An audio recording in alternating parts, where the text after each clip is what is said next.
¿Qué es el dominio de una función? Pues va a ser el conjunto de todos los valores que toma la variable independiente. ¿Eso qué quiere decir? Pues los valores que toma x donde mi función existe. Vamos a ver esto gráficamente.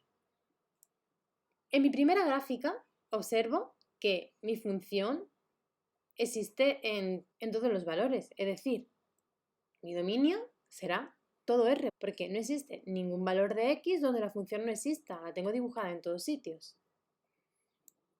En la segunda gráfica vamos a suponer que la gráfica es lo que vemos, es decir, lo que se escapa fuera del trocito de gráfica que tengo no existe, ¿vale?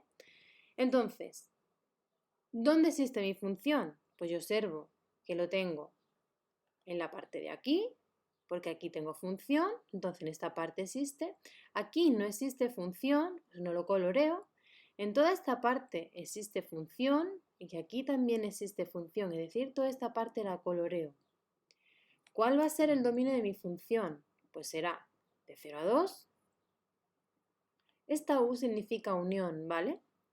Unión de 3 a 11, es decir, mi dominio será este trocito y este trocito. Vamos a ver ahora cómo calcular el dominio, pero en vez de manera gráfica, lo vamos a ver de manera analítica, es decir, con numerito, con cuentas.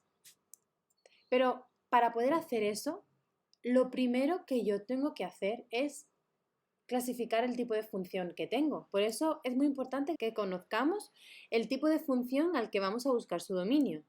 Por ejemplo, si tenemos una función polinómica, es decir, una función que está formada por un polinomio, por ejemplo, estos tres, si observo, mi función son polinomios, la primera de tercer grado, la segunda de primer grado, la última de sexto grado, son polinomios. Pues en este caso, siempre que mi función sea un polinomio, mi dominio va a ser R, todo R. Ya está, no tengo que pensar nada más, solamente me tengo que saber. Función polinómica, dominio, todo R. En el caso de que sea una función racional, es decir, una función que tenga forma de fracción, algo partido de algo, como por ejemplo estas dos, observo que tengo un polinomio dividido de otro polinomio, es decir, algo dividido entre algo. Esto es una función racional. Este tipo de funciones, su dominio siempre va a ser todo R menos el valor que anule el denominador. ¿Qué significa todo esto? Vamos a ver un ejemplo para que lo entendamos mejor. Por ejemplo, tenemos esta función, que como observo es una función racional, es decir, es una función en forma de fracción. Si me piden calcular el dominio, ¿qué es lo que tengo que hacer? Primer paso. El primer paso deberemos copiar el denominador y lo igualaremos a 0. Es decir, copiaremos la parte de abajo, que es el denominador, y la igualaremos a 0. Es decir, x menos 1 igual a 0. ¿Vale? El igual a 0 me lo invento yo, lo tengo que crear yo, ¿vale? Segundo paso. Pues segundo paso tendremos que resolver la ecuación que no ha salido en el primer paso, es decir, x menos 1 igual a 0. Lo resolvemos. ¿Cómo se resuelve esto? Dejando solo a la incógnita. En este caso es muy fácil.